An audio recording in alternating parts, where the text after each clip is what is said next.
اللهم صل على محمد النبي الأمي وعلى آله وسلم تسليما. نحمده ونصلي على رسوله الكريم وعلى آله وأصحابه أجمعين، أما بعد، فأعوذ بالله من الشيطان الرجيم. بسم الله الرحمن الرحيم. ولقد آتينا موسى الكتاب وقفينا من بعده بالرسل وآتينا عيسى ابن مريم البينات وأيدناه بروح القدس أفكلما جاءكم رسول بما لا تهوى أنفسكم استكبرتم ففريقا كذبتم وفريقا تقتلون. آمنت بالله صدق الله مولانا العظیم. دوستو، سورۃ البقرہ چل رہا ہے. آیت کا ترجمہ سن لیجئے. وَلَقَدْ آتَيْنَا مُوسَى الْكِتَابَ وَقَفَّيْنَا مِن بَعْدِهِ بِالرُّسُلِ، البتہ تحقیق دی ہم نے موسیٰ علیہ السلام کو آسمانی کتاب، اور پے بپے بھیجے ہم نے ان کے بعد رسولوں کو. وَآتَيْنَا عِيسَى ابْنَ مَرْيَمَ الْبَيِّنَاتِ وَأَيَّدْنَاهُ بِرُوحِ الْقُدُسِ، اور دیے ہم نے عیسیٰ بیٹے مریم کو واضح معجزات، اور قوی کیا ہم نے اس کو پاکیزہ روح کے ساتھ. افکلما جاءکم رسول بما لا تہوی انفسکم استکبرتم، کیا پس جب بھی آیا تمہارے پاس کوئی رسول ایسا حکم لے کر نہیں بایا تمہارے دلوں کو تو گمنڈ کیا تم نے. ففریقا کذبتم وفریقا تقتلون، پس ایک جماعت کو جھٹلایا تم نے اور ایک جماعت کو قتل کرتے ہو تم. دوستو، یہاں پر یہود کی تیسری قباحت ذکر ہو رہی ہے. کہا جاتا ہے کہ موسیٰ علیہ السلام کے بعد 4000 انبیاء صرف بنی اسرائیل میں سے مبعوث ہوئے، اور ان میں سب سے آخر میں آنے والا نبی، یعنی بنی اسرائیل میں سب سے آخری نبی آنے والا حضرت عیسیٰ علیہ السلام تھے. اور حضرت عیسیٰ علیہ السلام کو اللہ تبارک و تعالیٰ نے انجیل دی تھی. اللہ تبارک و تعالیٰ نے حضرت عیسیٰ علیہ السلام کو کل معجزات دیے تھے. حضرت عیسیٰ علیہ السلام مردوں کو زندہ کیا کرتے تھے، اور حضرت عیسیٰ علیہ السلام مادرزاد اندھے کو اور اسی طرح کوڑیوں کو چنگا کیا کرتے تھے. اور حضرت عیسیٰ علیہ السلام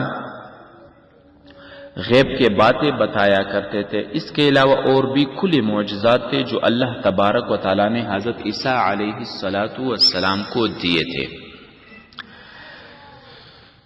تو دوستو، اس کے ساتھ اللہ تبارک و تعالیٰ نے یہ فرمایا بروح القدس وَأَيَّدْنَاهُ بروح القدس، اور پاکیزہ روح کے ساتھ کیا، یعنی کہ عیسیٰ علیہ السلام کے پشت پر حضرت جبرائیل علیہ السلام تھے.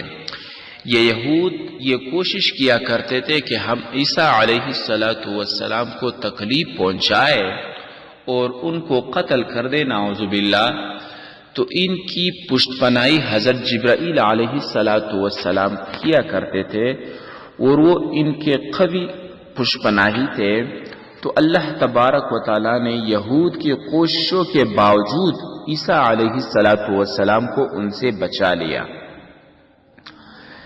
یہ اسرائیلی یہود جو تھے، ان کے پاس 4000 اسرائیلی انبیاء آئے. ان میں سب سے آخر میں آنے والا نبی حضرت عیسیٰ علیہ السلام تھے. حضرت عیسیٰ علیہ السلام نے بھی ان کو اللہ کا دین پہنچایا. اس سے پہلے اور انبیاء بھی تھے. وہ انبیاء جب یہ یہود کو اللہ کا دین کا حکم بتاتے تو وہ اس حکم کو دیکھتے. اگر وہ حکم ان کو باتا، ان پر عمل کرنا ہوتا تو وہ اس عمل کو قبول کر لیتے تھے، اس حکم کو مانتے تھے. لیکن اگر وہ حکم ان کے دلوں کو نہیں باتا اور وہ اس پر عمل نہیں کرتے تھے تو پھر اس کی تکذیب کیا کرتے تھے. یہاں تک کہ انبیاء کو قتل بھی کیا کرتے تھے جب وہ کوئی حکم اللہ تبارک و تعالیٰ کی طرف سے لے کر آتے اور اس کو مانتے نہیں، اس کے بدلے میں ان کو قتل کیا کرتے تھے۔ تو ان میں سے حضرت زکریا علیہ السلام اور حضرت یحییٰ علیہ السلام کو انہوں نے قتل کر دیا، اور بہت سارے انبیاء کو انہوں نے جھٹلایا، یہاں تک کہ بنی اسرائیل میں سے آخری نبی حضرت عیسیٰ علیہ السلام کے مبعوث ہونے کے بعد انہوں نے جب اللہ تبارک و تعالیٰ کے احکامات لے کے آنا شروع کر دیے تو یہ ان کی بھی تکذیب کیا کرتے تھے، اور ساتھ ساتھ میں انہوں نے ان کو قتل کرنے کی کوشش بھی شروع کی۔ پھر اللہ تبارک و تعالیٰ نے حضرت عیسیٰ علیہ السلام کو بچا لیا اور ان کو آسمانوں پر زندہ اٹھا لیا، جو قیامت کے قریب ایک مرتبہ پھر دنیا میں آئیں گے اور حضور کی اتباع میں حضور کے دین کی اشاعت کریں گے۔ تو دوستو، یہ کتنے شرمناک حرکتیں ہیں جو یہود کیا کرتے تھے۔ تو یہ ان کی اسلاف کے طریقہ کار تھے۔ یہ لوگ جو اب یہود ہیں یہ بھی انہی کے طریقے اپنائیں گے، لہذا ان سے بھی خیر کی توقع نہیں رکھنا۔ ہاں البتہ جن کی قسمت میں، جن کے نصیب میں ایمان لکھا ہوگا وہ ایمان لے کر آئیں گے، اور جن کے نصیب میں ایمان نہیں لکھا ہوگا وہ اسی طرح کریں گے جیسے ان کے بڑے انبیاء کے ساتھ کیا کرتے تھے، اللہ تبارک و تعالیٰ کی نیک بندوں کے ساتھ کیا کرتے تھے۔ تو لہٰذا اب بھی موجودہ دور میں بہت سارے ایسے گھمنڈ لوگ ہیں جو دین کے خلاف سازش کرتے ہیں، جب کوئی دین کا دعوت ان کو دیتا ہے تو اوپر سے وہ تکذیب بھی کرتے ہیں اور ان کے خلاف سازشیں بھی کرتے ہیں۔